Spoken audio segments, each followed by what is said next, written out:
Hey, And it very is nice. rolling just fine. So we'll see if we are, in fact, live on YouTube in just a minute or two, and if anyone can even hear us.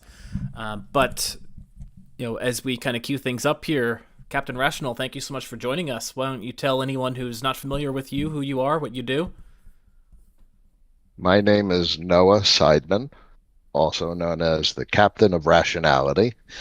I believe everything reduces to logic and reason, or at least the methodology for understanding everything. If it's neither logic nor reasonable, it's not considerable. So rationality is something I greatly appreciate. Nice, nice. And I have to start with the kind of hard hitting questions I have for you first, which is where's your Google Glasses? Like, all the pictures of you have Google Glasses, and I'm disappointed you're not wearing them at the moment. So a lot of my media, particularly those, are old school. Clearly, that's from like 2012, 13, 14, give or take, that era. Uh, those are dated. That stuff is those. I still have those glasses, I believe, upstairs, but the battery's shot. And man, they make some funky tech nowadays that make it was fun for the time period, and they were very effective. But uh, you can imagine the iteration on that concept has come a long way. So, yeah, no, yes, but yes, and no, but no. Well, technology is a I don't bit have. cyclical, so maybe we'll make a comeback at some point, because it was like about 10, 20 years before Google Glass got released that one of the founders was like walking around the campus of MIT with like a giant backpack to be able to power like the first iteration of Google Glass. So maybe in the next 10 years we could see Google Glass make a comeback. A lovely concept. It's a heads-up display. But conceptually, technologically, you put that in sunglasses or reading glasses, and uh, it's the projection of imagery. It's all light physics and trickery of the eye.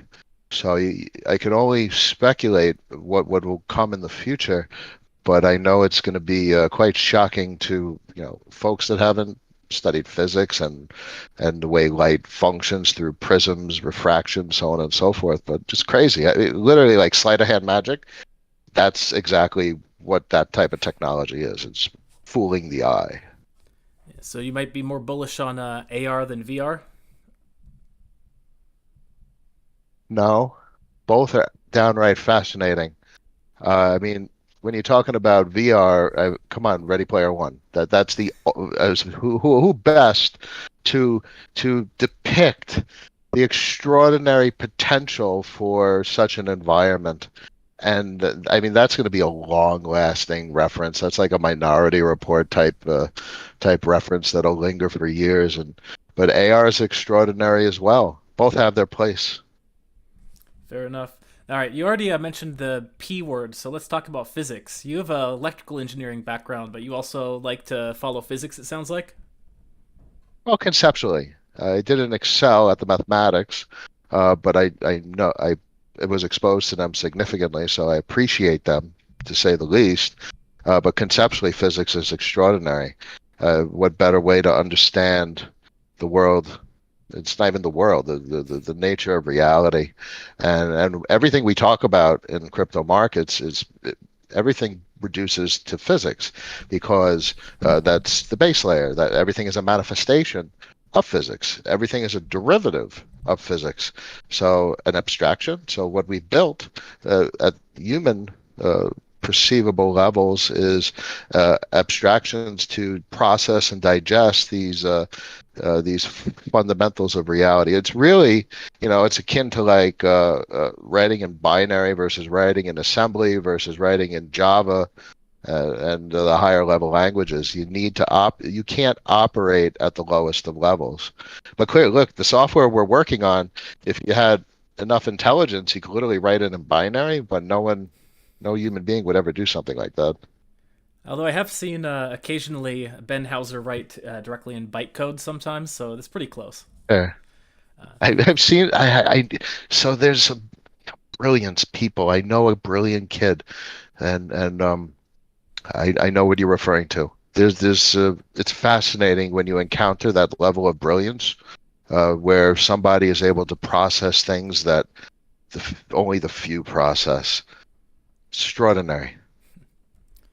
I'm So not a software engineer like that. I am a plumber of the software industry, but there's physicists of the software industry that could write an assembly and not binary, but he wrote he wrote a virtual machine in assembly, and it took binary input, processed it, and you had all the memory, the registers, and everything virtualized in assembly. And I was like, I didn't follow it, but conceptually I followed it. So this was one of my friends, quite an extraordinary human being. oh, that's interesting. All right, so let's go ahead and like break down that pyramid of science. I've heard it said, math is at the top, physics is right underneath, and then you have maybe is it chemistry, biology, etc. But in the written portion that we had in the Substack, I was asking a bit about like, is this ready for a shakeup? Because where does computer science fit into this? And I would argue, and you agreed with me, that economics is probably more of a hard science than like a social science. Like how do you see this whole like field of academia being rewritten at the moment?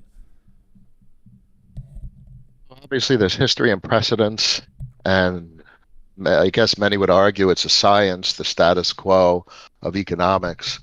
But we're entering an age where look at what we have with Chat GPT. Um, just the capacity, processing capacity, artificial intelligence, uh, you know, what can come out of a pure rational mind is far much is extraordinarily beyond anything a human mind can conceive of, because it's completely devoid of emotion, it's devoid of prejudice, it's devoid of vested interest, and it could literally reduce everything to the most efficient and effective implementation, quantitative, and drawing on principles of physics and mathematics without the bullshit of humanity. Unfortunately, I'm not a fan of humans. Me neither. I think humans are No a offense to problem. any humans here.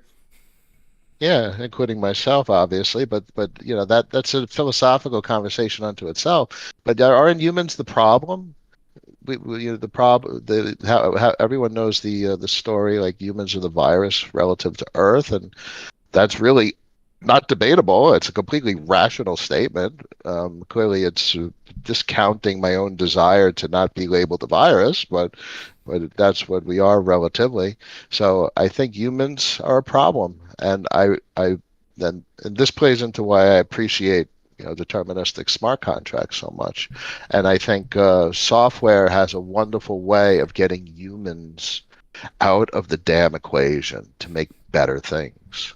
All right, I can push back on this just a little bit though. So starting with Chat GPT, if you play around with it a lot, there's like a randomness slider that you can add into it, and it can do some fun things. Like you could ask it a prompt, and then you could ask it the same prompt again and get completely different results. And in some cases, this is more feature than bug in that like Chat GPT, it's basically like a large kind of Markov chain trained on the entirety of the internet, which means it has all of the human biases encoded into it. But if you then re-roll it, you can get the kind of outcome that makes most sense, and ultimately that's what gets presented to people, right?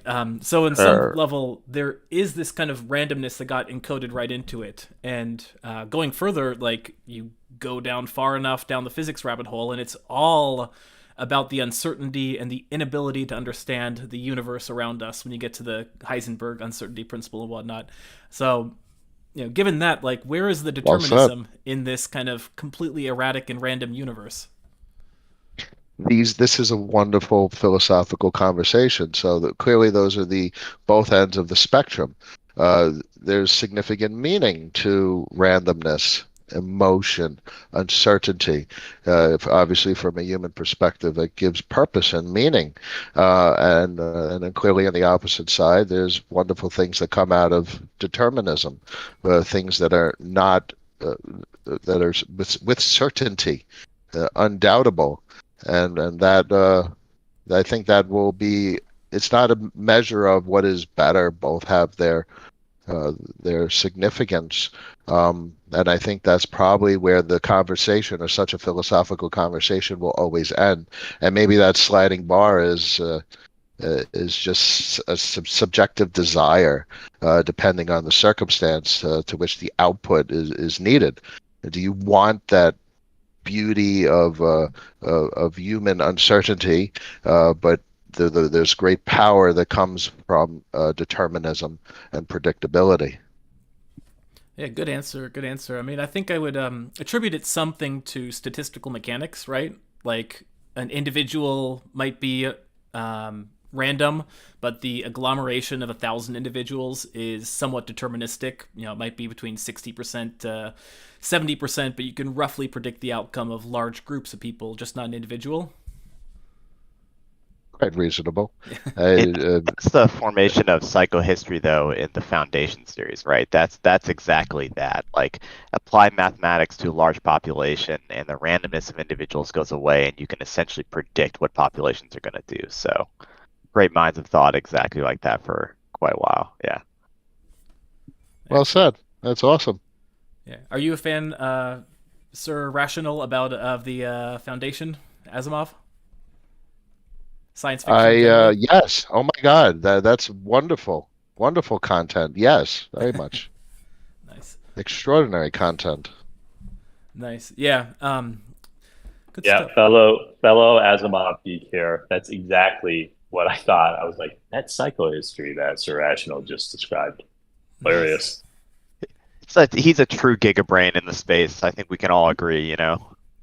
Oh yeah, yeah, What I think is crazy. Still trying to figure out who the mule is. There's so many potential candidates for the mule right now. There's like he needed more mule characters. what I think is cool about Asimov is not only is it like you mentioned super gigabrain content and theories, but it's actually like half decent fiction. So it's actually fun to read. And I don't like fiction generally.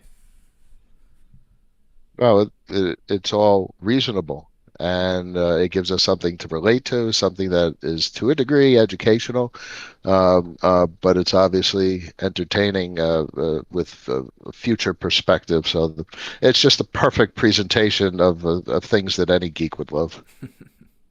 Yeah, that kind of golden era sci-fi like Asimov and PKD. A lot of the wait, did, yeah, yeah. There's going to be others that aren't coming to mind right now, but a lot of them were kind of grappling with this idea, which started you down this route, so rational of what does it mean to be human, right? And now when we start looking at a Chat GPT, which I think we can all say would probably be make a running pass at passing the Turing test. When you get to that point, like what does it mean to be human anymore? Like, or not anymore, but what does it imply for something to be able to pass the human test? And, are they more human than some humans?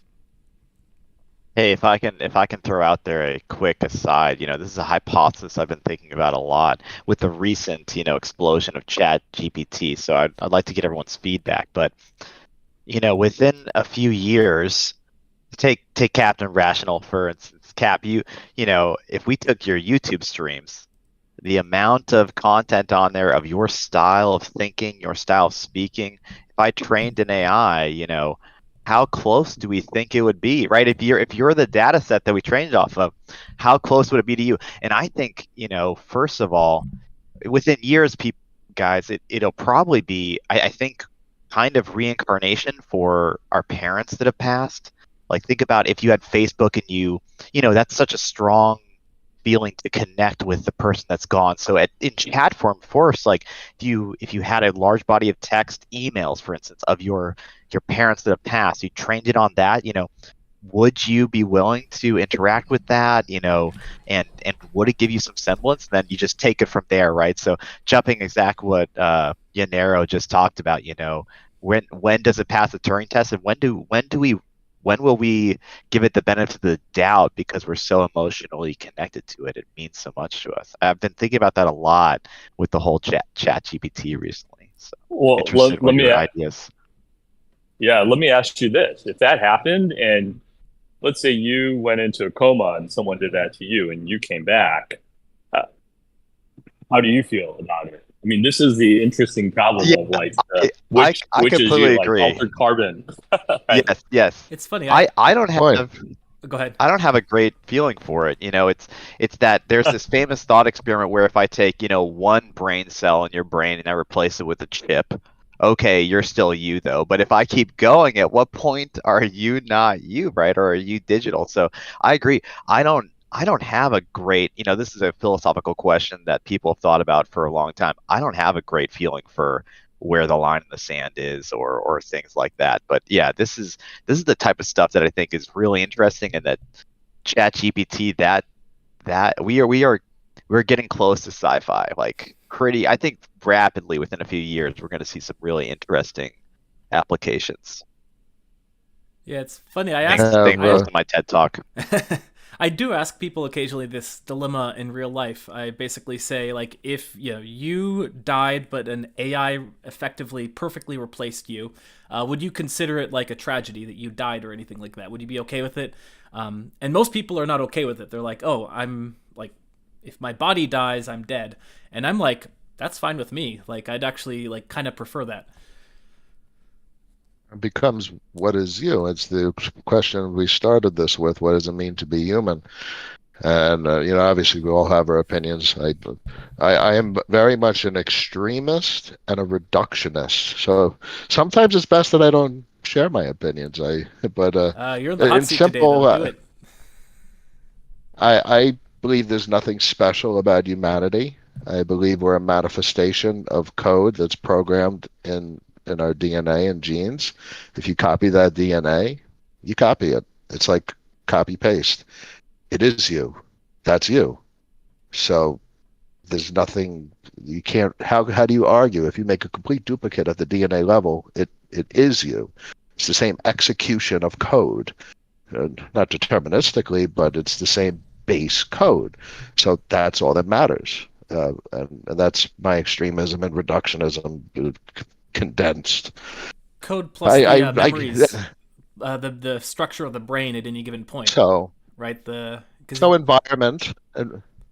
Yeah. Because I'd argue you Well, I could guess you then could clone the curve contracts, redeploy them, and then if the first set of contracts has three pool and whatnot, and the second set no one deploys a three pool, it's still the same functional code. It's just its kind of memory state is different.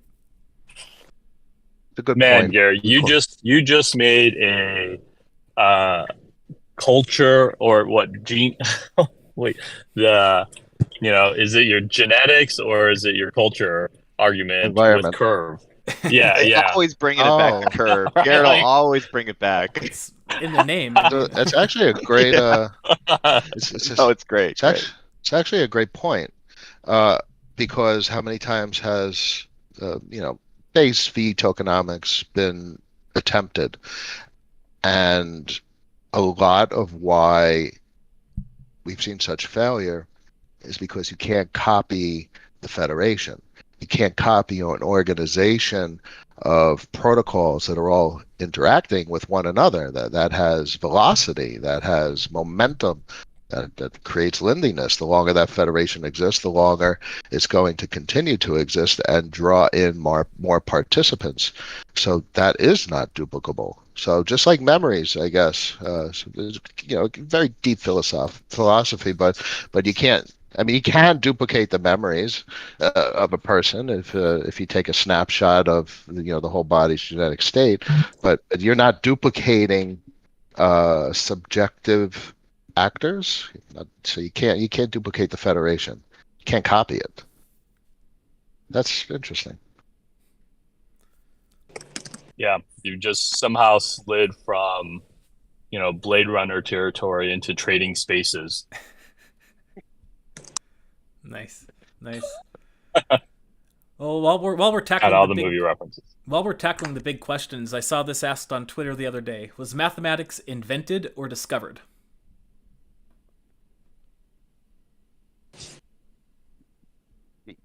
So bear in mind, everything that we say is subjective. There's no such thing as human objectivity. I guess this goes back to Socrates. It's not possible. So even the mere act of speech is subjective. Choice of all the choices involved. Isn't that means anything that we do must be subjective? Because relative, like I used to say this back in college, like relative to the objective perspective, and clearly that was an interesting thing I recall saying. But relative to the objective perspective, there is nothing. So there is no mathematics. It doesn't exist. They're just properties. Our interpretation, our attempt to, or a methodology for quantifying the properties, we use a system of mathematics. Subjective. It was invented. It was invented. Okay, good answer. Bold statement. Yeah, I also struggled with that one. I also agree it was invented, but it's kind of I can't exactly say why. It's just a gut feeling. So, like you point out, like humans are not objective creatures. Subjective. Exactly. Feeling subjective. You said. I guess I'll be on the counter side. I vote discovered. Go ahead. It certainly exists. Whether a human is inspecting properties of something or not. That is unquestionable. I hate to make this like the sci-fi radio hour, but again, Anthem, if anybody's read that book, that book specifically talks about the idea that, in the multiverse, if you can control essentially or perturb like the mathematics of the universe, these laws, that you can like basically communicate with other universes because these laws permeate all of them. Quite interesting idea, but yeah, after reading that, I lean toward discovered. Okay, so I've formulated my kind of back of the envelope proof for why I think it was invented, and it's really super loose. So feel free to like call me left wit here. But according to Gödel's incompleteness theorem, like no construction can be a perfect representation of the global system. And because mathematics is incomplete, therefore I feel like it's more likely to have been invented than to have been discovered. It's a reasonable statement, albeit there's complicated discoveries that we don't understand the entirety of. I guess it depends on the discovery. Yeah, like when you discover the Higgs boson, you don't understand the full picture. But it's a good point. That's a route that I would have gone down, which is that may be more of because I'm also in the discovered camp. I feel like it's a thing that kind of exists without us, whereas inventions require us. It's like, we are at the center of inventions, whereas we are the subjects of mathematics. And so to the extent that our mathematics is not complete, we've just not fully discovered all of the real secrets. And you see that, right? Like you see math evolving as we learn more and more and we get closer and closer to the truth. And then sometimes you have these mind-blowing moments when you're like, everything we thought is actually untrue, because it makes you kind of rewrite, the math that you've known to that date. Makes that right now I'm reading Three-Body Problem. Everyone read that 3 years ago or something, but I'm finally getting to that. And that actually tackles this a little bit. If you enter into a different universe that has different fundamental math, different physics that govern it, what does that mean? This has become sci-fi radio hour. It really has, but let's it is fun when you get like DeFi people together, especially like the Curve community is so interested in physics and such. I will take the 1 second because you said it. Yanero, I am so happy for you to be reading the Three-Body Problem. If no one else has read that book, more than any other book I've probably read in decade, that series affected me and the way I look at the world and the universe more than anything else. The way his theories and hypotheses for how the universe is set up makes so much compelling sense that I'm really excited for you, man. It's an amazing experience, that book. I'm serious. Check it out. Check it out if you haven't. it's been great so far. I'm probably not even, a third of the way through, but I love books that help us understand that a lot of these things really are could very much be, and more likely than not, is a function of our own limitation of having like not yet discovered, the truth. And so the part I'm at, okay, I guess I can't talk about this book. We're gonna have to set up a whole separate book club, Llama Party, Yeah, now we're where talking. only people who've read this book can come in and talk about it. I have to No finish this book spoilers. first. No spoilers. Yeah. Yeah. I'm all for a book club llama party. I'll also throw in the recommendation, The Universe is Quantum Information, which I just read this year, which is one of the best reads. Actually, super relevant to everything we're talking about. Is that nonfiction or fiction? That is nonfiction. I don't read much fiction. I'm really bad that way. Okay. I don't find fiction interesting. I find nonfiction so much kind of more like weird or interesting, but also like Captain Rational, I don't like humans, so I think that's my problem. Nonfiction can be quite entertaining. You don't need fiction to be entertained. I agree.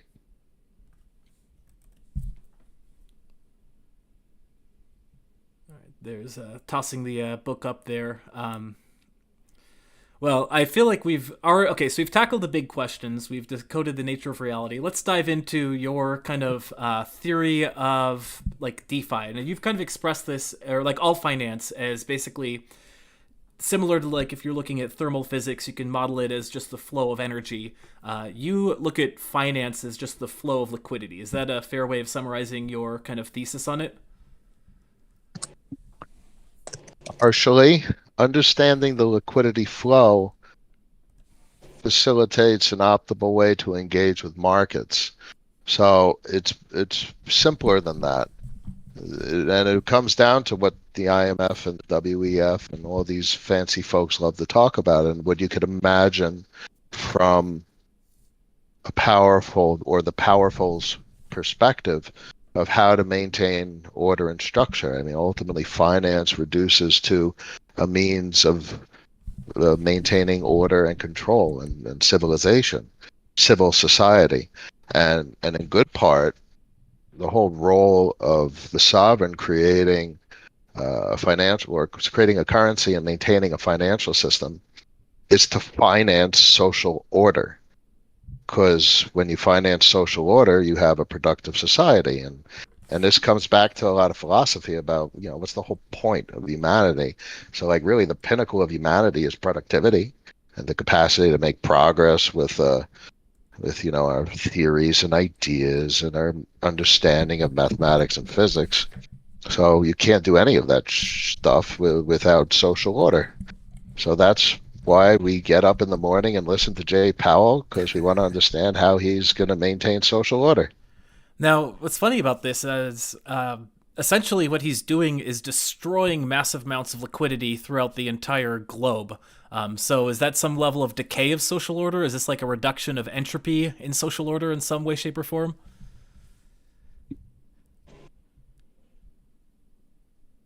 So maybe it's an increase in entropy. And what they've done over the last 10 years. So it's really hard to understand where we are, because I don't have the history of the 90s and the 80s and the 70s. I'm too young. But, after 2020, it's almost as if the artificial intervention decreased the entropy and brought things together. And the natural tendency is the decay, and the entropy is just increasing, and everything's ready to blow apart. And that's what occurred in 2008. And that's kind of what we see with the global disinflation of the eurodollar. The currency units, they're not, it's not doing the same thing as they've done for a good part of recent history. And why is that? Because the machinery, the flow of liquidity, the behavior of the populations has or the manifestation of their behavior is the disinflation of activity. So the only way things can possibly have kept going the way they are is this artificial intervention, this artificial reduction in the natural increase in entropy over time. I guess that's a decent expression of where we are from an entropy perspective.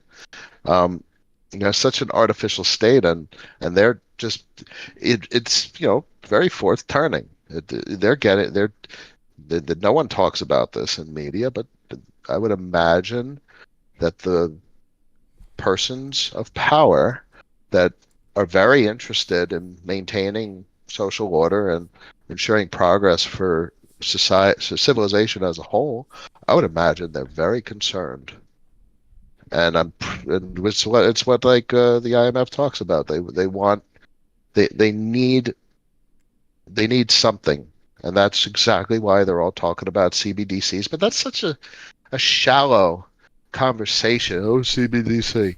It's it's such nuance and complexity to try and even envision how to get a population to adopt such a drastic shift in day-to-day activity. And we see glimpses of it with what's going on in China, and it's easy with a totalitarian regime. But this from a global perspective, it's going to be a very fascinating, disturbing, interesting next couple of decades, 10, 20, 30 years, because basically I'll end it with there's some shit's going to go down. Yeah, I don't think we have any idea what's going to come. I agree, something's going to happen. What's funny is like China, despite their authoritarian proclivities, wasn't able to force adoption of a CBDC so far. Um, Similarly, you saw all the kind of measures in the West that were adopted for the past couple of years to contain COVID failed in the West, and people argued China could do it. But even China, like their population that isn't prone to fighting back against its government, actually seems to have fought back. So it's almost like in both the West and the East, all these kind of systems were trying to impose something that got rejected by the general populace. It, it, the systems will the the acceptance of the programming will always reduce to the lowest common denominator, because if there is a free country where you are not limited with regard to financial activity, you will have capital outflow, and there is absolutely no way that China has a capacity to prevent capital outflow and exodus from the country. So they don't have control. Now, bear in mind, that brings up a good point about the general public, the average versus the minority. The minority that understand that and see that and act upon it, and then the general public, which, very matrix referencey, uh, accept the programming, if even at just a subconscious level.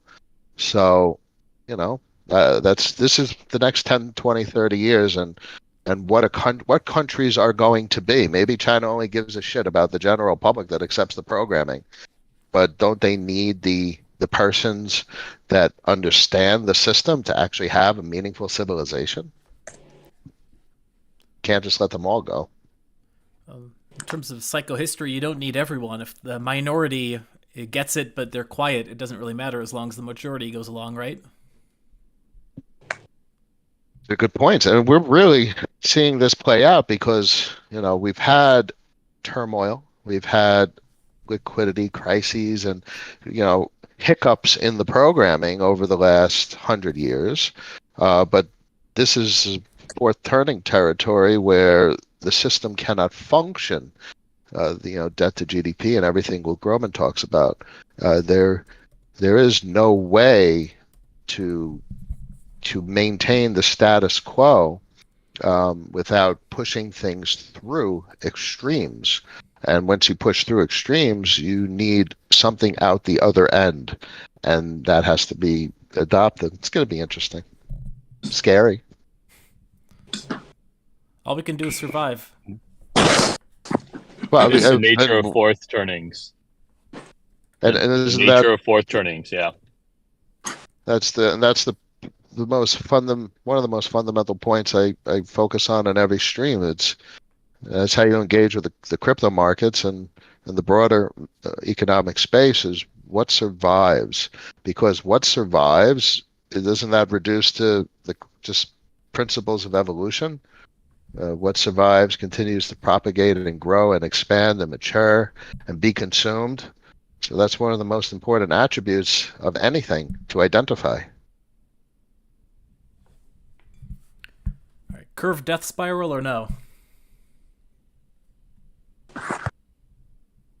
Well, just like you see, bear in mind, it reminds me of the dollar because the dollar is placed in sovereign reserves for periods of austerity when countries are like they need to execute a strategy and that's it's very Luna. It's steady, lads, deploying capital. You can't do that shit unless you got sovereign reserves. So everything, what is death spiral? That's just entropy blowing out. So what is the counter pressure to pull things back in? It's the federation, and it's participants that are mandated to place the currency unit in reserve for their own respective survival. And that's exactly the situation with the dollar. If you don't have curve in treasury, you cannot direct emissions. Therefore, you cannot incentivize participation in the desired LP positions. And each respective protocol's currency now has their survivability placed in jeopardy. So you can't, once you start engaging uh, in accumulating this reserve, you can't stop.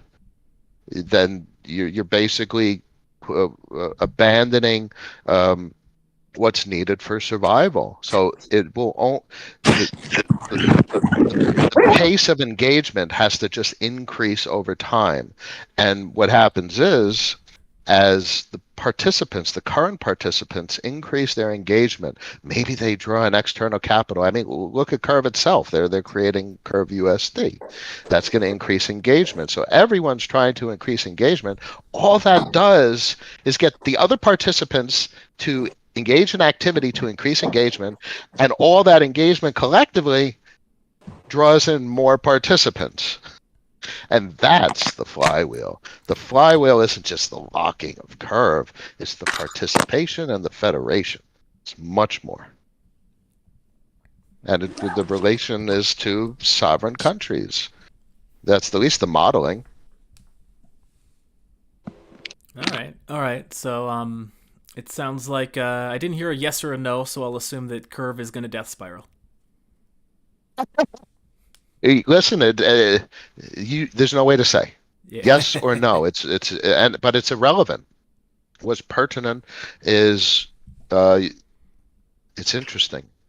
And with regard to portfolios and what I would like to own, I would like to own something that is doing exactly what they're doing.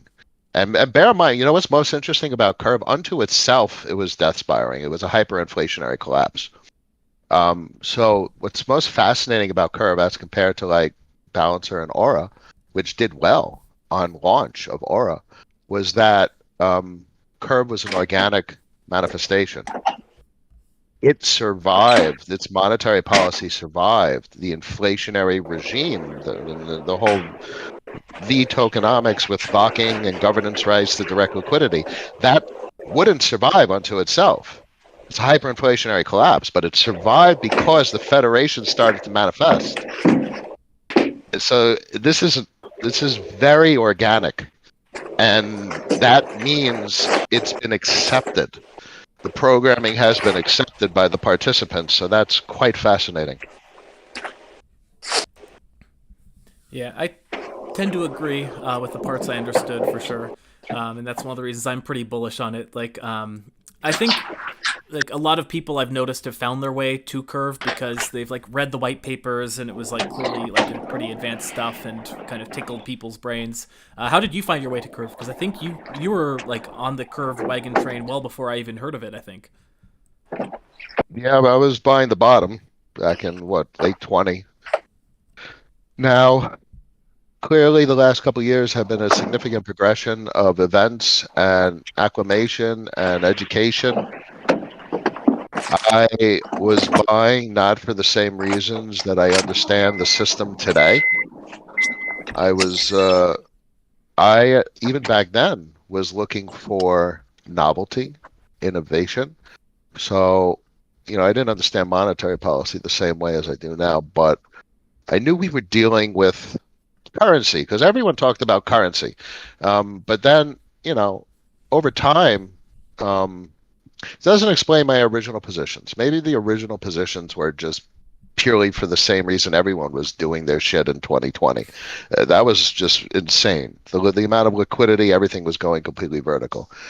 But I'm always been a contrarian, so I I appreciate lower rather than higher yield. So I don't entirely know what made me do the things I did back in 2020.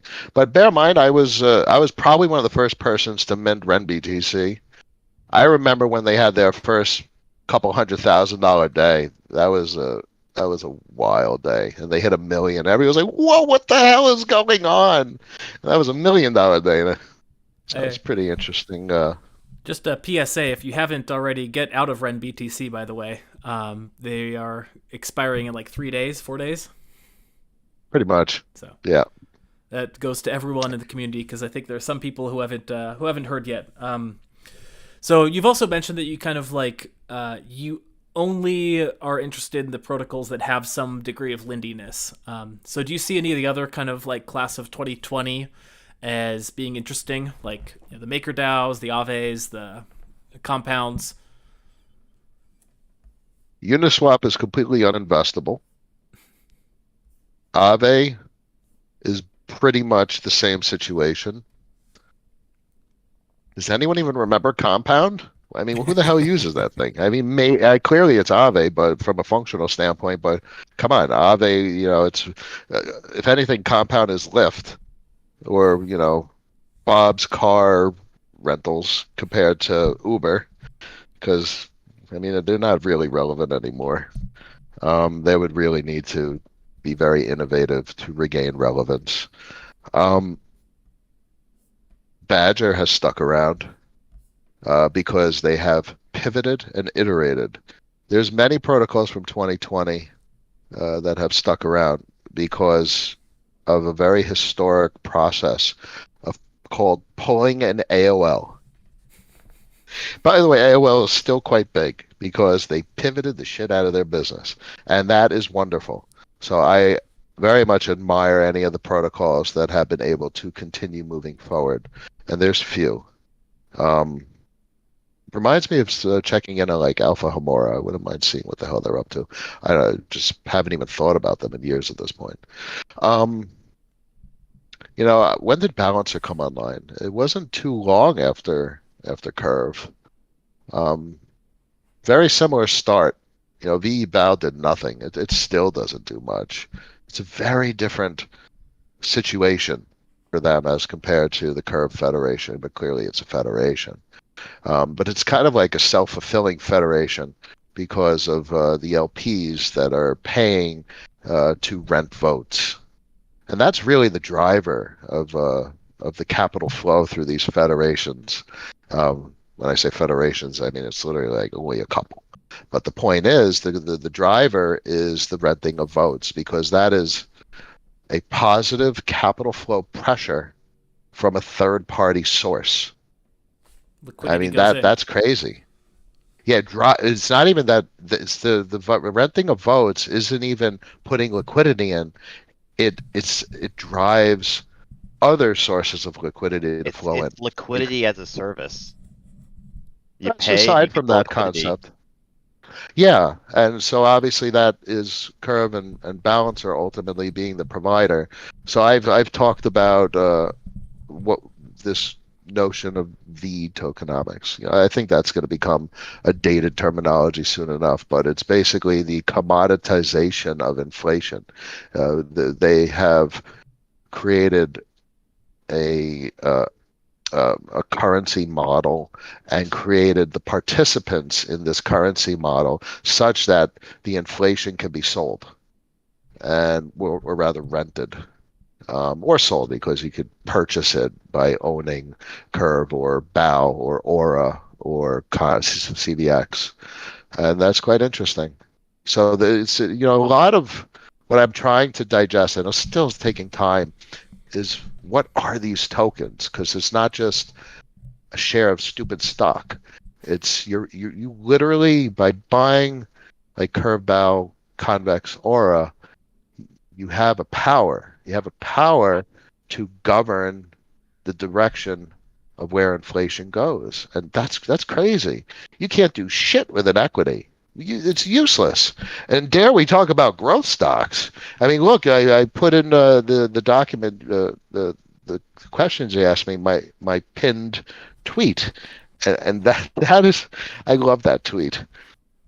I, I don't care how much a stock goes up in price. Why invest in a stock? How much are you going to pay me weekly? That's everything. Have you So anyway, heard the theory, and I forget the name of the theory, unfortunately, so maybe someone can fill me in, that the valuation of any stock is just the expected future dividend payments marked to today, which means for something like Uniswap, for example, it in theory carries this valuation that is just the expectation that one day there will be a fee switch which will accrue a variety of payments that are equal to the total amount of like all these future payments marked back to today with a rate of return. Same thing with like stock markets and dividends. Those who aren't paying dividends, it's factoring in the potential future dividends. Do you think that's like accurate at all? it's disappointing to even hear that concept. I want to, like I appreciate bonds, and I appreciate the nature that they're risk free because the sovereign can print the payment on the bond, and I appreciate taking the risk to be able to access a higher rate of return with other types of instruments. I reduce all my investment activity, capital management activity, to purchasing something that pays me either monthly or weekly, and I want to own a business. I want to own enterprise. I want to own cash flow, and that's the thing that makes the most sense to me, to accumulate weekly payments, monthly payments. I want more of it. Are I mean, there come on, it's like a growth stock. I mean, you're speculating. I mean, literally reduce what a growth stock is. You are purchasing something so when other people after you purchase it, you can take their money because they purchase it after you, drives up the price. You then sell it. The difference in money is because they purchased it, you're taking their money. The adversarial nature of that activity is extraordinary. It's literally a sport. the greater fool theory, Growth right? stocks. Oh my God. To the extreme. Now, I know that at the beginning, before the show, you were saying you don't usually comment on protocols. So let's go ahead and comment on some protocols. Are there any like emerging projects that you are keeping an eye on, and that maybe they're not yet investable, but they're kind of manifesting some of these properties of returning you cash flow, of building a federation, of seeing the right liquidity flows? What are the kind of protocols that you're keeping an eye on, it or places or kind of concepts, if you don't want to talk about specific protocols? Well, it is very hard to catch a federation early because obviously a federation is an organization of participants. So, in that regard, being early is degenerate. It's aping, and that's okay. I know folks that have done extremely well with that practice, and that's cool. Uh, uh, I'm more prudent nowadays. Um, you know, you're not going to see a federation early, but you can. Probably the most interesting thing that catches my fancy is when I see a protocol iterate. What does that mean? We have a precedence of 2 years of all of this stuff that we've seen. Where's the protocol that says, okay, Curve did this, Aave did this, Fix Forex did this, Andre did this, and that, because he probably did some of the most innovative things in the space. And let's take the best of the best and execute. And there's a few. Probably the only one that's caught my fancy lately is Tapioca. But clearly, from a risk profile perspective, it doesn't exist. It's not launched, and you have this zero lendiness. So capital allocation is very complicated, especially in a time of liquidity draining from the system. There'll be predators everywhere, selling everything and anything they can. The other day, IPOR caught my fancy. So IPOR, screams of interest rate derivatives. Holy shit! That's a $400 trillion market. 2 to 4. I don't know. I have to pull up the chart, but it's something like $200 to $400 trillion. So IPOR, if they're building that, that's quite interesting. If they slap on a tokenomics, a monetary policy that references Curve and says, "Hey, look what Curve built. Why does it work?" All the shit that we're talking about, literally deep philosophical stuff, and they're like, "Okay, let's make it better. Iterate." That's what I want to see. That's what I want to see out of 2023. I want to see protocols literally saying, "We're taking this piece, this piece, this piece, this Lego from these protocols because they did this, this, this, and this, and we're going to make this that's a combination of all those attributes and characteristics, and we expect it to do this." And that's how you move forward, and that's how you find interesting opportunity. Now, what are some of the more what has been a lot of what has been presented a lot of lately is derivative protocols. Why? Because GMX is hot shit. That's fire. Now, whoever got in early on GMX has done quite well, and there's a lot of protocols that are moving in their footsteps, and that's cool. With regard to me, I'm more fond of the concept of foreign exchange. If Circle is hot and they get their reverse repo relationship with BlackRock, I mean, Circle's not necessarily going to be hot in the East or in Europe and Russia or Africa. Maybe Tether's hot. Okay, that's cool. Where are they going to get that stablecoin liquidity from? So what you see is Forex is everything. Everything is Forex.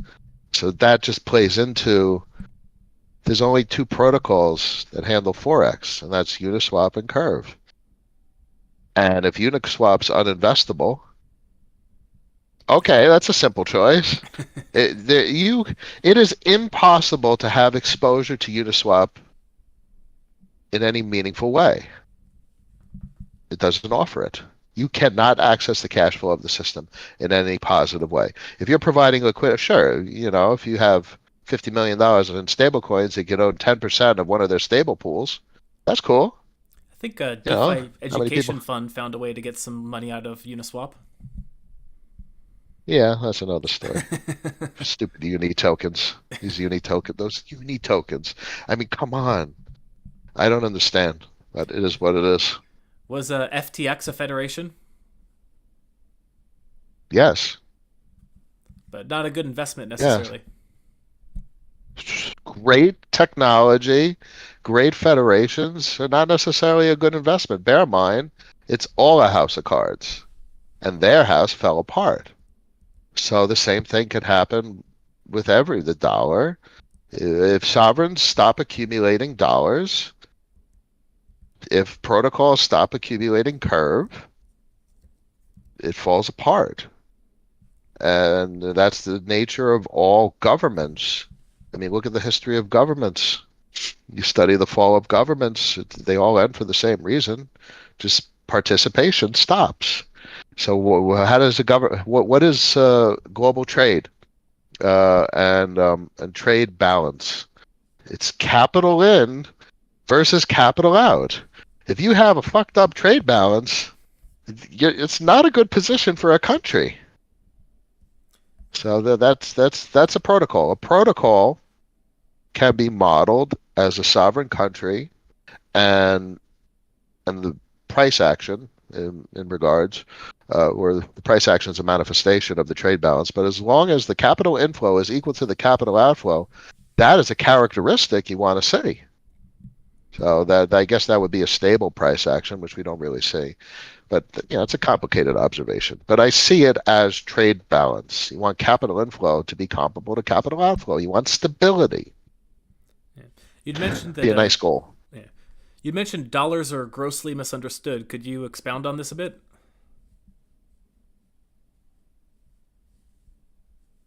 Dollars, because of, I try and remember a lot of things. I try and understand nowadays is because I'm trying to remember how it felt from the human perspective when I was younger. Dollar, dollar.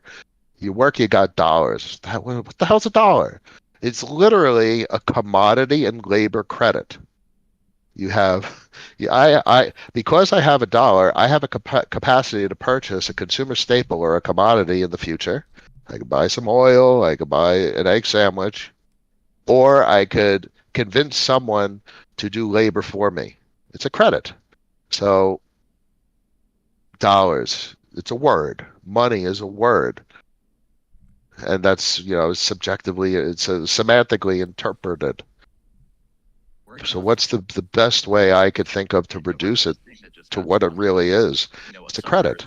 So that I could use that, I could acquire that commodity or food or consumer staple or labor in the future. I think that's the best way to describe what dollars are. Are there any implications to you've heard the concept of velocity of money, right? Like money has to move to have value. Money by itself just kind of loses value or has no value. What are the kind of physical, because you like to model things in terms of physics, are there any kind of physical ramifications to this concept? Come on, isn't that like heat death? A bit, yeah. If you don't have velocity, you got there's, if bear in mind, depression, or when you have deflation and you have a depression, I would say they call it a depression because it induces the emotion of depression in human beings when you don't have activity, when a society lacks incentive. It's freaking depressing. So heat death is, what is that? It's quite depressing. Is that max entropy where there's nothing left. There's no concentration of anything left. So that's kind of like, where we are. Velocity is decreasing, and that's triggering over time a lack of activity, and you'll have emotional feedback where people just, and unfortunately it's reflexive. So as people become increasingly depressed because of lack of opportunity and lack of incentive, that further perpetuates that sequence of events. It's funny, a lot of things in reality are reflexive functions. So it's interesting that that's a common practice in software engineering. I missed this question on YouTube earlier, hope you're still around, Nicholas DeSouza. Nicholas DeSouza asks, is JIT, just-in-time bot, a concern?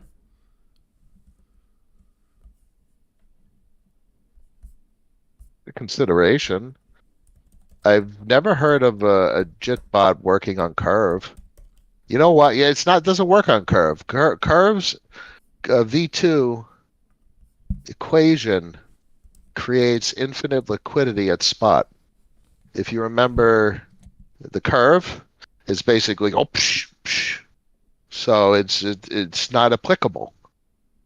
The JIT bots only work because of the subjective setting of the range on Uniswap, and you don't have infinite liquidity at spot.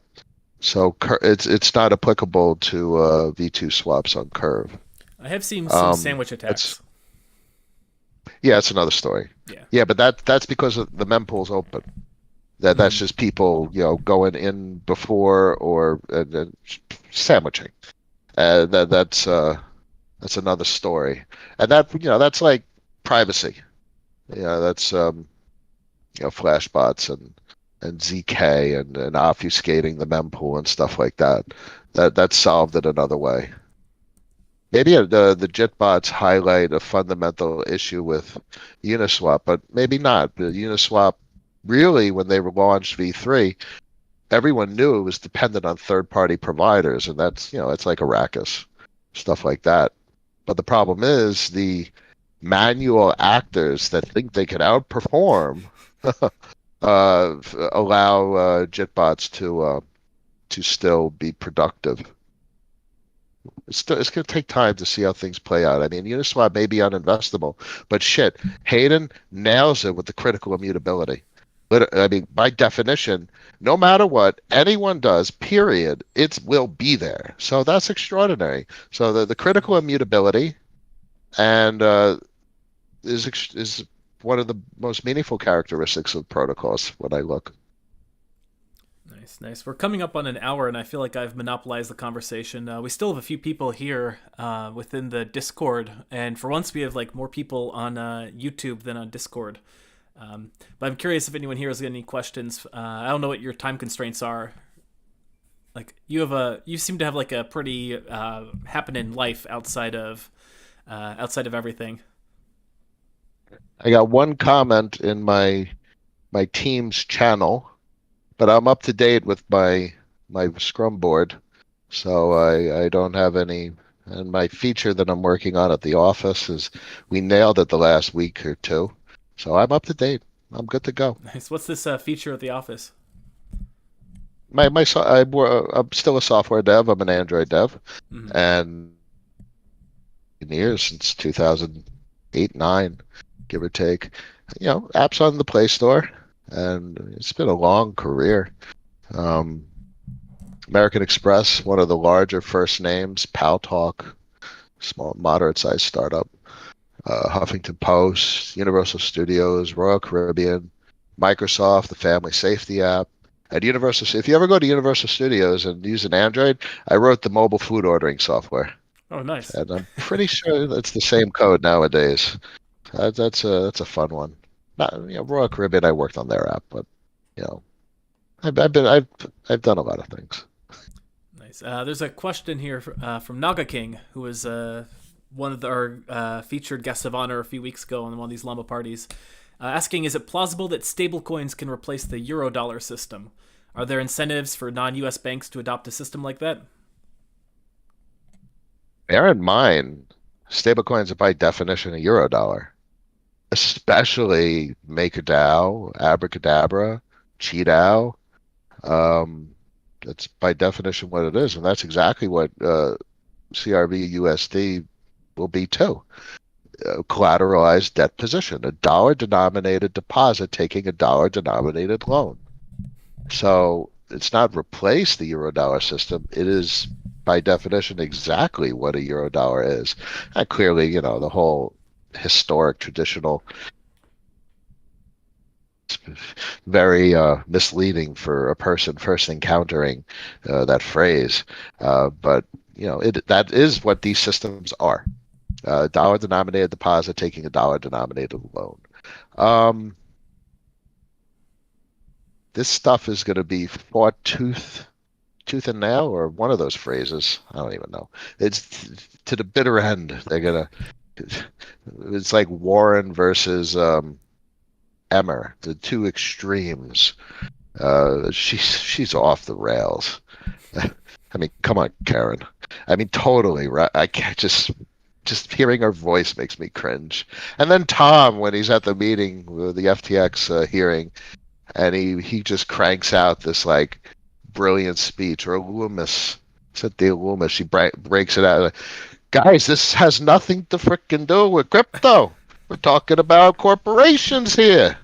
I mean, only thing that would have made that better is if she broke out a Brooklyn accent and said "motherfuckers." So it really is stable coins. It's extraordinary. I have very very low opinions of our government of our government. And from an IQ standpoint, it's just I hear them speak, and I don't think they're intelligent. No, there's like very And few I of would them that I have any respect for, and it's what's like I actually like am in the boat that thinks that Elizabeth Warren is a smart person. Like I've known people who took her class at Harvard, and she's like very sharp in terms of like her repartee in the class, which is why it's all the more frustrating that she's adopted this stance, because it's not a stance out of ignorance, which might excuse it a little bit, because she's a smart and somewhat calculating person. Um, but like the it seems to me as an objective, obviously not objective, but as an outside observer, that the proliferation of stablecoins is like an unearned gift to the United States in dollar dominance. Like they couldn't ask for a better gift, which they didn't even ask for, and they're trying to destroy it in some cases. It's like this is the most basic IQ test that they are failing, and it just drives me crazy. It further entrenches exactly what the U.S. wants is U.S. currency interest. Look at what happened in the DeFi space. Is people borrowing in dollars, and that is exactly what gives the U.S. the permission to continue to print dollars, as Brent Johnson talks about. Brent always says the more they print, the higher the dollar will go in the end. Because every damn country and person out there, all they do is borrow in dollars, so they're paying interest in dollars, and they're oh, the whole reason the whole system is falling apart is because they borrow dollars and post not dollars as collateral. That's the basic reason we go through these solvency crises, where the increasing rates make it more difficult to service dollar-denominated debt. They do it to themselves. This is all self-inflicted financial damage. But I believe stablecoins are the biggest thing in the crypto space, and that's big to say considering how significant it is to have access to own a forex market. There's a lot of things that we have access to that we do not have any access to in traditional finance. So, if I'm trying to play devil's advocate here, is there an argument that the Elizabeth Warrens are right? They can kill stablecoins and like heavily regulate them, and because U.S. dollar dominance is, let's presume, unthreatened. Like maybe you disagree, but like I don't really see anything displacing U.S. dollar dominance. I know that there's like some like moves by like Saudi Arabia to like start buying oil with the yuan and whatnot, but I don't think China's interested in being the global reserve currency. So presuming U.S. maintains global reserve currency status, then you can make an argument that people will want the dollar whether they torpedo stablecoins or not. Being the global reserve is a great burden. I don't think the U.S. knew what they were getting into. That's true. Look at all the animosity around the world towards the U.S. because of its responsibility as reserve, but look at what the Fed does. They absolutely do not act in the best interests of the globe. The Fed has stated many times that their only interest is domestic monetary policy. So they completely neglect their responsibilities to maintain an effective global reserve currency, thus the animosity. I don't think any one of these countries wants to be a global reserve currency. I think the dollar is going nowhere. I firmly subscribe to Brent Johnson's ideas. I think as Lou Groman talks about, if a country wants to survive, they need to be able to purchase commodities in their printable currency. Any country that has to purchase commodities in dollars is on a death spiral. They literally, look at every country that does that. It has been a very, very difficult year. And Europe is on is walking on nails. Well, how it's going to play out. Does the system even work anymore? But China's doing okay. I mean, it's a pretty shit situation, as Peter Zeihan talks about. Uh, but uh, but at least they could purchase commodities in a preferential currency. I don't see Russia complaining about commodities. They can print the commodity. So, but this is that type of conversation, and I think the dollar is definitely not going anywhere. So it brings us back to Warren, and I I maybe articulate to a degree. I don't think she understands global financials. The stable coins just further perpetuate the dominance of the dollar around the world. The problem is they want to control it, and what they haven't been smart enough thus far to realize how to control it without in its current form. Or maybe they don't even need to control it because its current form inherently is supportive of dollar hegemony unto itself. Maybe there's literally no need to control it. And I don't understand why they want it to be part of U.S. jurisdiction. That's not protect U.S. citizens. More power. Like, is there anything? I guess. Because when I see Elizabeth This Warren, power. like, her big accomplishment is the Consumer Financial Protection Bureau, or whatever it's called, CFPB. I might be getting that wrong.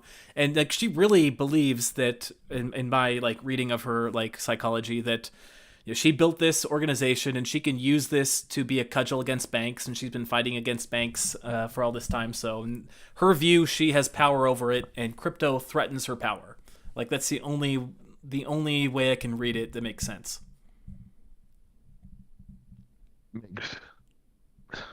Crypto gives the people power versus the banks. Right, but It she gives does us, she actually care about the people, or does she care about her own power? well, now that, but she believes her power is, this is a classic example where she thinks she could protect people better than people could protect themselves. Hmm. And, self-sovereignty, where if you want to do something, you should be allowed to do it, clearly within rational limitations. But if you want to engage in financial activity, what right does anyone have to stop you? I don't. It is insulting that that anyone thinks that they need to protect me. Well, I appreciate my local. she's up for re-election in 2024, so let's hope that the Massachusetts Democrats are able to mount a fierce primary challenge.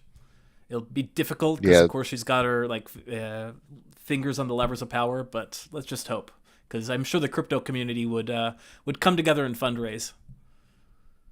yeah. It's politics is another conversation. Like you can imagine the arguments that need to be made from a political standpoint to engage in a campaign against a reelection. I cringe at so many political arguments. It's like, I don't give a shit about anything you're talking about. You're just trying to sell a narrative to the general public. Like literally, it's just these narratives that these politicians spin is like, I feel like they're talking to like a fourth grader, and I'm like, dude, I can't. You're not helping me at all, and to such a degree that I literally have very little representation in government. Yeah, I just pray for gridlock at this point. Even with gridlock, some bad stuff still slides through, so that's not a perfect solution, but it's better than nothing. It'll be what it's going to be. All right. So We only have so much control. yeah, let's talk about Bitcoin real quick, because I feel like once you get into Ethereum and you start like paying attention to all the crazy stuff happening in DeFi and everything, and then you look back at Bitcoin, what's the argument for Bitcoin, or is there any? Cannot be confiscated. It's increasingly decentralized. It is meaningful. The biggest cringe about it is the community. I mean, come on, aren't we heading down the road of like a hex community with Bitcoin maximalism? It's like literally Bitcoin is awesome because it's awesome. Uh, You reduce it to got to reduce it to everything that we discuss: the monetary policy, the inflation, the disinflation, and its utility. Well, there's It's not a business. no cash flow for holding Bitcoin, right? So it fails your test there. From my own subjective investment criteria. So it's a commodity. Makes perfect sense. It's collateral. So overtones of gold, overtones of bonds, with at least in function and consumption. So it is useless with regard to a currency. Bear in mind, Bitcoin over Lightning is extremely effective as a currency. So what irks me is the nuance. So, the Bitcoin. It's nothing mysterious. Bitcoin's very cool. I don't want to own much of it, but I would love, was it stable sats? I would love to have a Lightning enabled wallet with stable sats. That'd be awesome to make payments with that. Come on, that'd be so cool. I mean, direct P2P payments instead of Visa, MasterCard, and whatever they do with stable coins and circle with their cash in a bank account. So that seems so complicated. So I'm a fan of simplicity. So Bitcoin is a big deal with regard to its capacity to make payments vis-a-vis the Lightning Network implementation. And what is it? What's Tether doing with their communication protocol over Lightning? So that's really cool too. It's a very powerful network, but what do I always say? Great tech isn't always a great investment. Now, it irks me that new persons entering, they're like, oh, just buy. You don't need to buy a whole Bitcoin, dude. If you want to turn 100 grand into $1 million, you need to buy a shitload of Bitcoin. You're not getting 10,000x on Bitcoin. It is not. It is not a good investment. Now, bear in mind, it gets more complicated because. Well, clearly, I'm speaking from a U.S.-centric perspective, a dollar-denominated perspective, and if you're talking Argentinian pesos or pick a country where the currency is absolutely horrible, that's a whole other consideration. But unfortunate for Bitcoin, it is so much better to have dollars in those countries. Yes. So now there you go, a stablecoin. So yeah, I think that there's a universe where Bitcoin copies and pastes some of Ethereum, because now Ethereum has laid out the roadmap for what they could do to kind of get a jump start. We've seen a lot of other blockchains copy Ethereum and get some traction that way, but it's kind of just makes me think, why not Ethereum? But here's the question that I have: is there a universe where Bitcoin collapses to zero and Ethereum doesn't nuke at least 90% in the process? Price, value. It's such a burden to try and understand. This is why we talked earlier about people's misconception of the dollar, and there's such animosity towards dollars. The dollar is a unit. It is the number one. And that is the most significant thing, that it's most meaningful from an accounting standpoint. So this is why I don't want to contemplate appreciation or depreciation of the value of an asset. All I give a shit about is that on a Friday, how many commodity and labor credits do I have? Money. How I define money. So you can't do any of that with Bitcoin or looking at the price of an asset. It's a red herring. Makes sense. I need to live my life in a sustainable, accountable way, and I can only do that by analyzing the situation on Fridays. And how many credits do I have? So I have to ask, the photographs in the background, are those the people that you'd mentioned in your article? I recognize Lynn Alden. You mentioned, I think, Luke. I think Raoul's up there. Oh, it's Raoul. Okay. Yeah. And then the other one is who? I think that's Luke and Lynn and Rao in Okay. the yeah. I was pleased you. Come on. I was pleased you got my likeness in there because I'm repping a NPC photograph on Twitter. So that's me sitting there wearing the dunce cap in the front row. Oh no, no, no, no. No, those are three great macroeconomists. There's more. I like Jeff Snyder. He's cool. Now, clearly, many people he's hyperbolic. Many people don't, but that's everyone's opinion is subjective. But I like his content. Um, I said Brent. Uh, I get a kick out of George Gavin is cool. I like his simplistic presentations that are very digestible.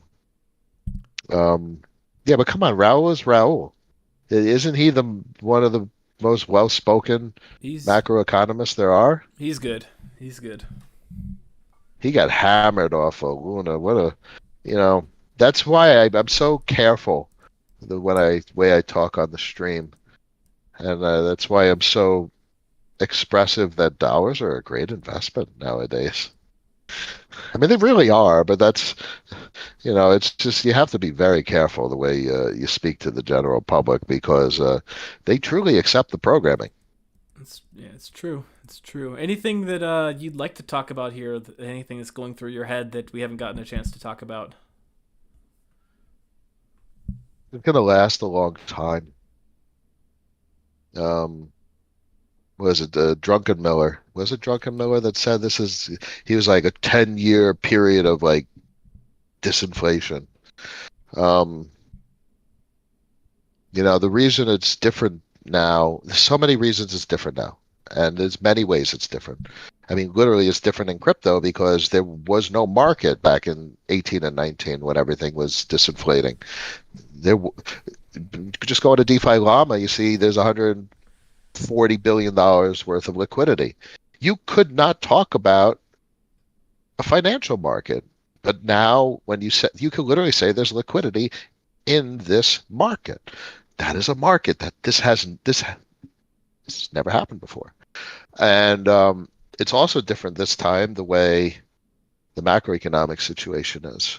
And this is all new. I didn't have a capacity to talk about the system like this years ago. But is there really the they're bullshitting. This is all such an agenda. Look at the employment rate. You saw that data where it was employment rate as reported by the Fed versus like household data and the divergence between the two? No, I didn't. Um, there was a there's a massive divergence between. So clearly, this gesture is meaningful. So there's a massive divergence between what has been accepted as the employment rate versus other other data sources, and that's like people working two or three part-time jobs, versus how many households are employed. You could go on the Fred website. You can see what's the total employment in the U.S. I'm pretty sure it's about 50%. Um, and this Matt, it's so different compared to it's been historically. It's like Peter Zeihan. He always talks about demographics. The demographics are changing, and this stuff takes like 5 to 10 years to play out.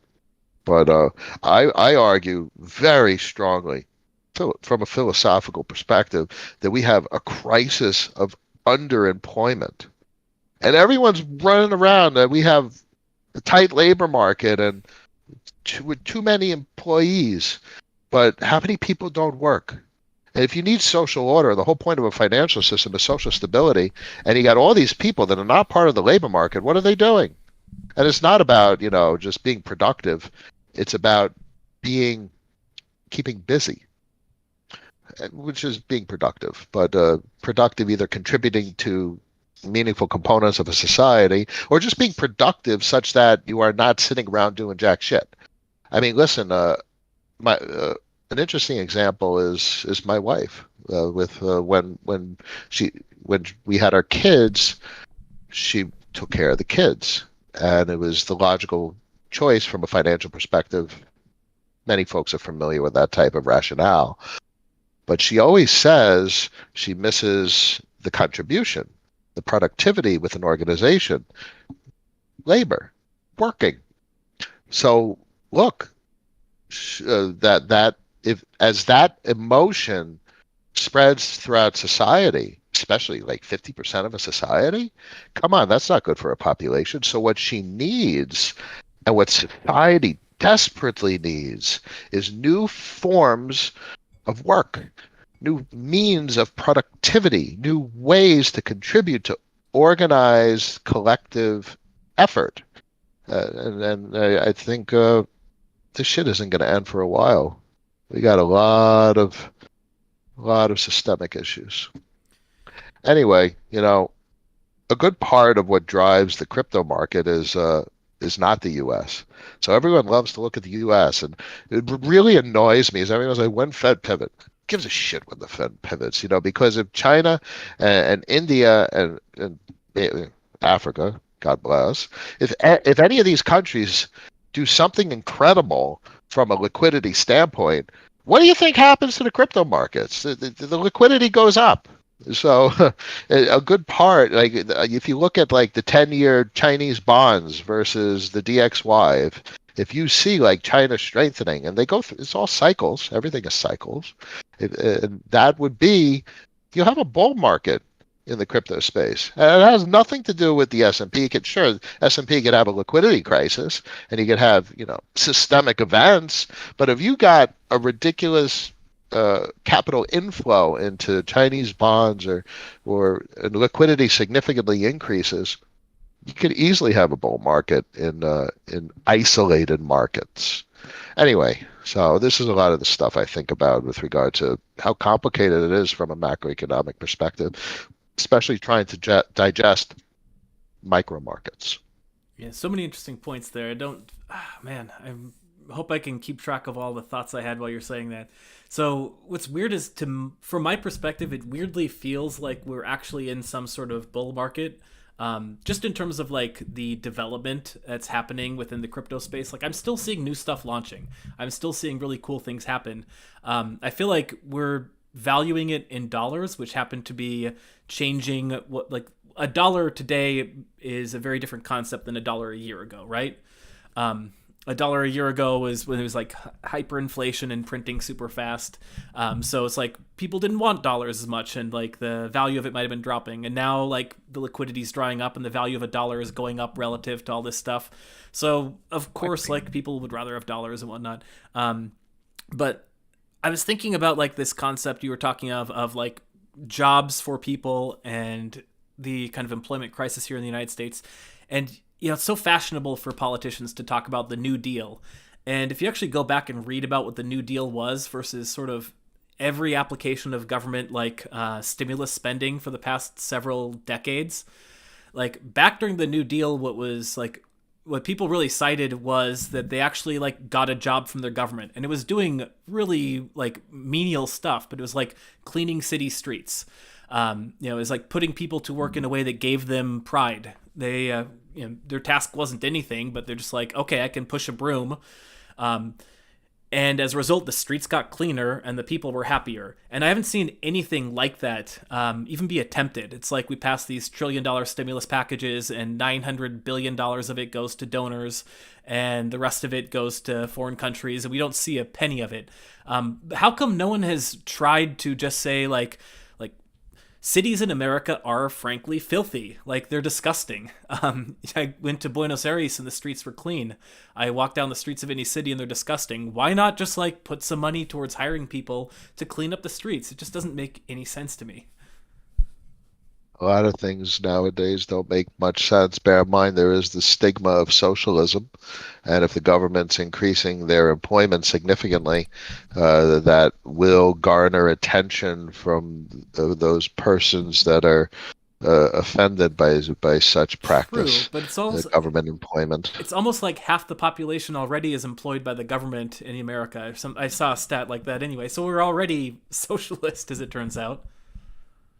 And of course, it's like 70 to 90% in parts of Argentina, so admittedly we have a ways to go. But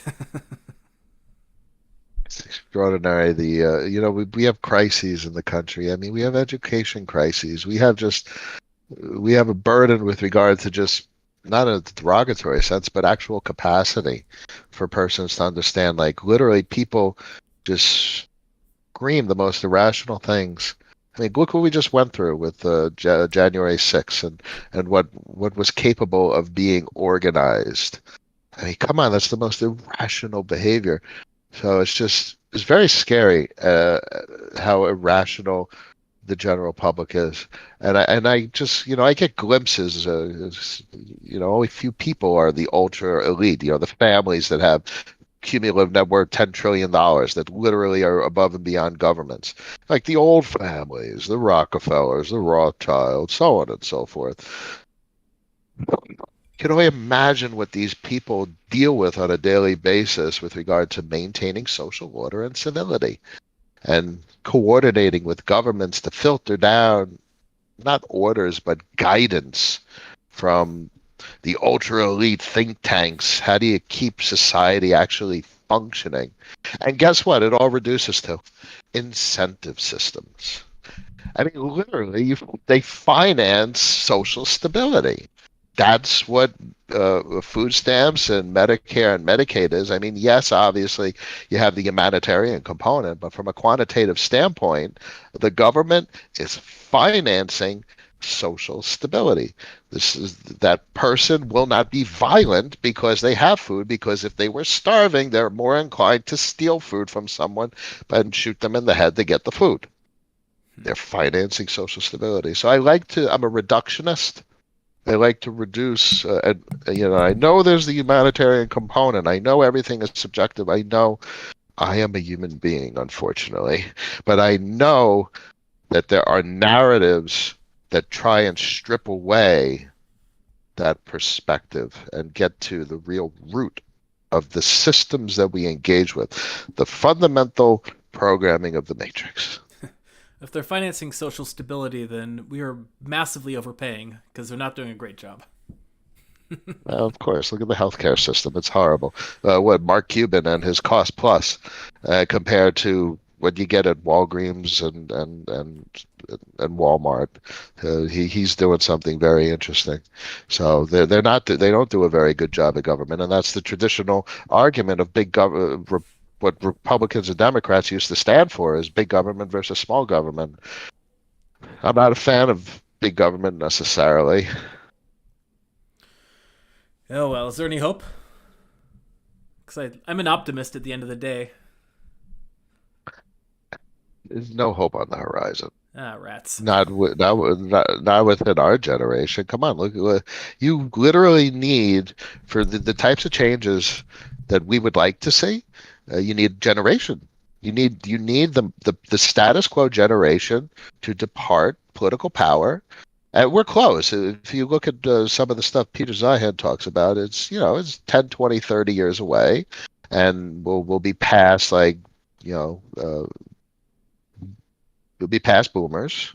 You have folks born in the 50s and the 40s, and that whole generation will be gone, which will be like 90% of Congress.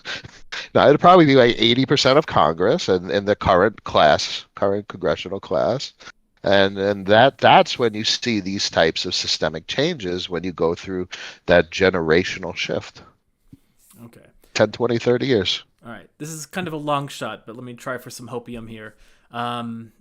You're talking about fourth turning. Let's say we get some kind of global conflict. Russia, China, United States, everyone nukes each other. Central African Republic has adopted Bitcoin. They they stay out of the fighting. They avoid the nukes, and they build a crypto-first kind of Wakanda from the center of Africa. That look better? Yeah. That is completely rational. Why?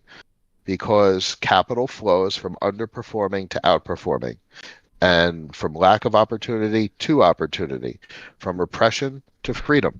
This is the natural. This is from low potential, from high potential.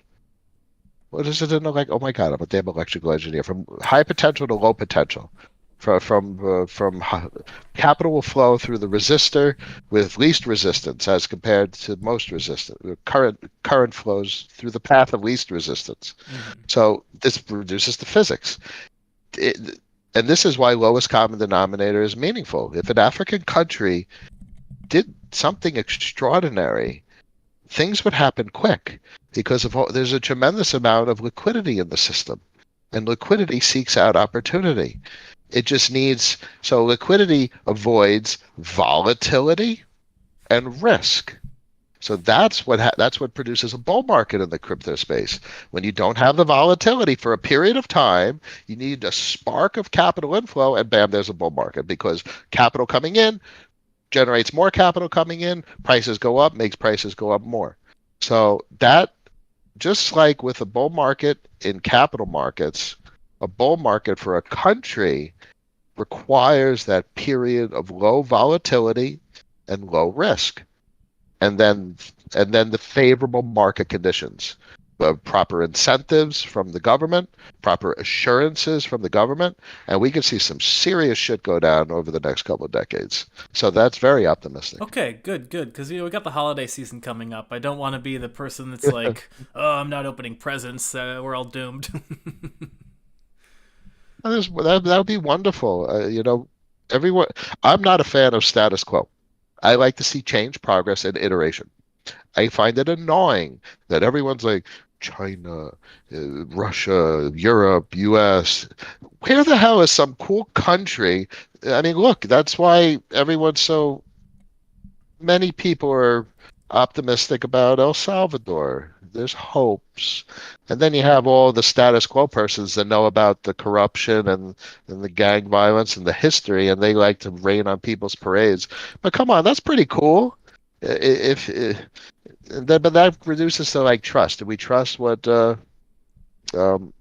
his name?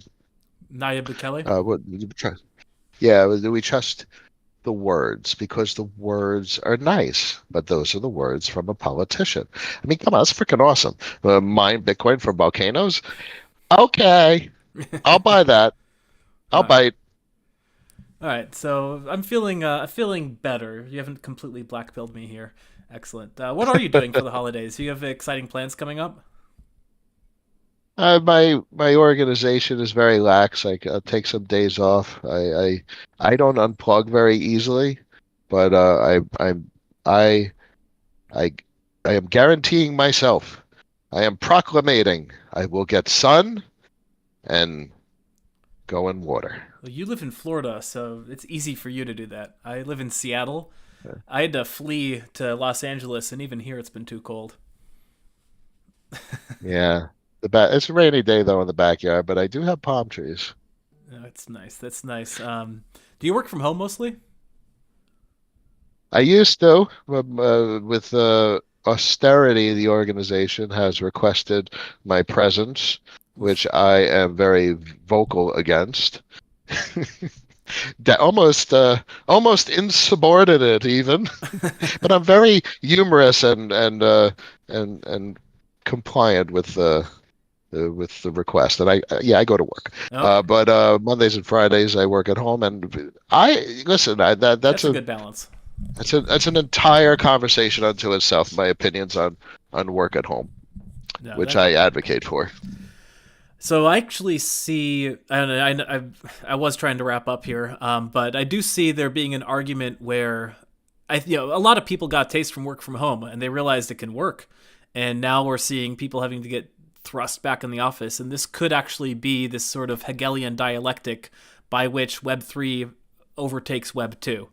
And by that I mean that we see that a lot of Web2 companies are not innovative, right? And we see a lot of Web3 companies are extremely innovative. And if they're able to outcompete and they're also offering workers like a better experience, because a lot more Web3 companies are willing to allow work from home, I see it as like a huge competitive advantage, like yet another means by which Web3 can outcompete Web2. The opportunities in this space are extraordinary. The destiny for Ethereum and involving like whatever IPFS or whatever competitor emerges is to disrupt Amazon with regard to decentralized compute and decentralized storage. It's the crowdsourcing of those massive enterprise features and functionality. So the potential for Web3 to compete is extraordinary. The opportunity is everywhere. Look at the recent Twitter posts about capital raises and new companies slash protocols. But the capital raises are big. What did was it ZK Sync or whatever? ZK just got 100 mil. Come on, there's so much liquidity in the system, and this can I said capital flows from lack of potential to potential. Where there's opportunity, capital will flow. So that's what's extraordinary about bear markets. It just forces rational allocation of capital, the responsible allocation of capital. I mean, no one's buying no doggy pony coin right about now, but I'm pretty sure they're buying something that they did their due diligence in, and they think, oh, that's a big deal. So that's this type of environment. There will be outperformance. There will be strength and support and growth and consumption and expansion. A bear market doesn't mean things are coming to an end. It just means things are concentrating. And if look, you can see, I mean, there's obviously correlations and from a technical perspective, but there's no reason you can't have anomalies. Correlation becomes inverse correlation. A crash in the S&P, oh, all of a sudden there's a couple extra $1 trillion in the system. What are they going to do? All right, fine. You could have outperformance in bonds, but if 0.1% of that gets allocated to something else, all of a sudden a market that no one thought was going to do something crazy does something crazy. And clearly, energy and you have the need for domestic mining and refining, and that's probably a 2030, 2040 type time period of capital allocation. Lithium, cobalt, nickel, and graphite, domestic mining of critical materials is an extraordinary need of capital investment. So I expect the unexpected. And the only way to be prepared for that is to have exposure.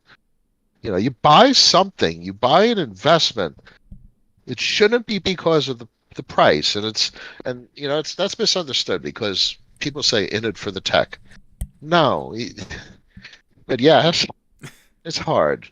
Being a human is such a pain in the ass because I can't stand in it for the tech in the sense that. There's such hope because it's not hope. Hope it's due diligence, it's respect, it's effort, it's understanding and education. Like if I'm going to buy, like I own a bunch of, let's say, lithium mines in the U.S., mining stock. Yeah, I sure hope they do well. Many have gone bankrupt on me over the last 5 years.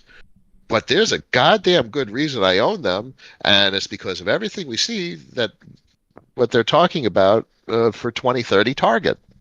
So I don't know. It's not hope. I don't think playing the odds has to be hope. Like there's a component of chance, but if you think the expected return is positive, then sometimes you don't hit it, but it's still a reasonable investment to have made. Yeah. So. I hesitate when I say I'm not fond of hope, but I often say it. I appreciate the need for hope in Hope's this not a strategy. dark and dismal world. Hope's not a strategy in and of itself. Good point. So it's good to have hope, but it shouldn't be an investment strategy. Excellent. Any final words of wisdom that people can chew on as they go back home for their holiday breaks? I mean, seriously, just follow my pinned tweet. It's 3 lines of what I've reduced to be the optimal way to engage with capital markets, and which means right about now there's decreased opportunity, and there's a great deal of risk, which really reduces the most rational course of action right now to just wait and accumulate dollars.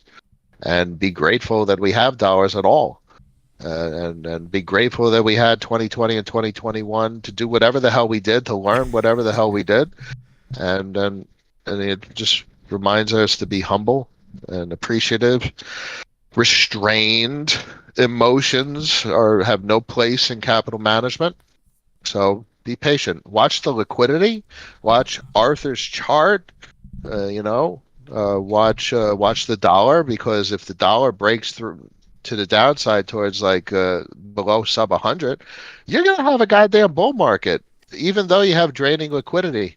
And then if you combine the DXY and you look at Arthur's chart, and it would maybe see the reverse repos go to like a half a trill.